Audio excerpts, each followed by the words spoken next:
আল্লাহ রাব্বুল আলামিনের হাবিব বলেন, ইন্নাল্লাহা লা ইয়াত্তালিউ ফি লাইলাতিন মিন নিসফি শাবান। আল্লাহ রাব্বুল আলামিনের হাবিব জনাবে মুহাম্মদুর রাসূলুল্লাহ সাল্লাল্লাহু আলাইহি ওয়াসাল্লাম বলেন, আল্লাহ তাআলা মধ্য শাবানের রাতে, কোন রাতে? মধ্য শাবান অর্থাৎ 14ই শাবান দিবাগত রাত্রে ফায়াগফিরু লিজামিআল খালকি, ওই রজনীতে আল্লাহ রাব্বুল আলামিন তার সৃষ্টির প্রতি, তার বান্দাদের প্রতি দৃষ্টিপাত করেন, রহমতের দৃষ্টি দেন। আল্লাহ রাব্বুল আলামিনের হাবিব বলেন, ফায়াগফিরু, আল্লাহ রাব্বুল আলামিন ওই রজনীতে, ওই রাত্রে তার প্রিয় বান্দাদেরকে তিনি ক্ষমা করে দেন। বলেন সুবহানাল্লাহ। আল্লাহ রাব্বুল আলামিন ওই রাত্রে কি করেন? ক্ষমা করে দেন, সমস্ত বান্দাদেরকে ক্ষমা করে দেন।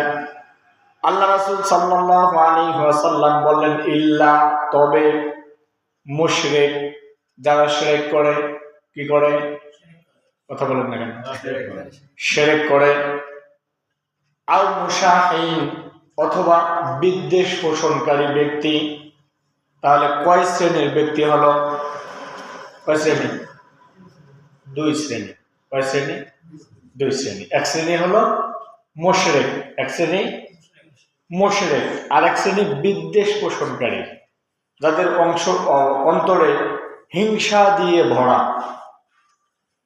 এই দুই শ্রেণীর মানুষকে আল্লাহ রাব্বুল আলামিন এই রজনীতে কি করবে না? ক্ষমা করবে না। বুঝতেছেন কি আমার কথা? বুঝতেছেন না মনে হয় নাকি? আল্লাহ রাব্বুল আলামিন এই শবে বরাত বা নিসফে শাবান, 14ই শাবান দিবাগত রাত্রে তিনি তার সমস্ত বান্দাদেরকে ক্ষমা করে দিবেন।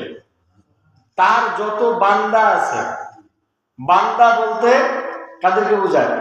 যাদের দেহ আছে এবং রুহু আছে, এরা হলো বান্দা। যাদের দেহ আছে, রুহু আছে, এর নাম বান্দা। এই সমস্ত বান্দাদেরকে ক্ষমা করবেন, শুধু দুই শ্রেণীর মানুষ বাদ দিয়ে। কয় শ্রেণীর? দুই শ্রেণীর। একটা হলো মুশরিক,